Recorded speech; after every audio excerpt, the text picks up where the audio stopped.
C'est l'ébullition devant le cinéma Alexandre III. Chaque jour, des centaines d'ados s'offrent 2 à 3 séances de long métrage. Coprogrammateur de Cannes Écran Junior, le grenoblois Pierre de Gardebosque retrouve des collégiens et lycéens venus de Vorep et Moirans.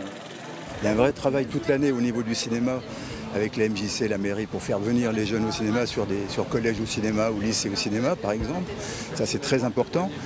Et puis après, le point d'orgue, c'est effectivement le festival. Je pense que c'est un point d'orgue pour les enfants et puis c'est quand même génial, quoi. C'est magique. Les jeunes enchaînent les projections de toiles du monde entier. Ce séjour cannois est l'aboutissement d'un long travail d'initiation au 7e art. On parlait souvent du cinéma au début d'année. On a fait des projets aussi, on a fait des clips pour gagner un peu de sous pour ce voyage-là. C'est vraiment fantastique. Là, le but de ce qu'on va faire là, c'est de faire un journal à la fin de ce séjour sur tous les films qu'on a vus et tout ce qu'on a pu vivre.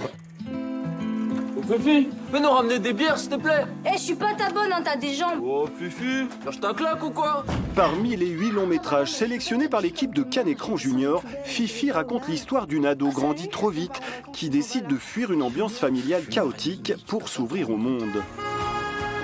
Mais il y a un autre film que les jeunes découvrent non pas sur grand écran mais tel un rêve éveillé. La magie cannoise avec son tapis rouge, ses stars et ses people, un scénario immuable dont ils sont pour une fois les figurants privilégiés.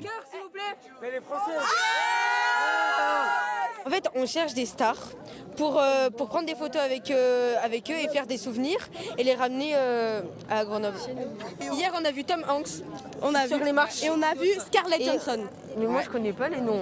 C'est des élèves qui sont plutôt habitués au format série, donc plutôt 45 minutes. Donc là, le cinéma, 1h35, 1h45, c'est très long pour eux. Et c'est très intéressant aussi de les confronter à quelque chose de nouveau, quelque chose qu'ils n'ont pas l'habitude de voir chez eux et qui leur plaît. Le clap de fin de cette folle semaine approche. Les 30 ados isérois ne sont pas prêts d'oublier cette plongée au cœur de la plus grande fête du cinéma.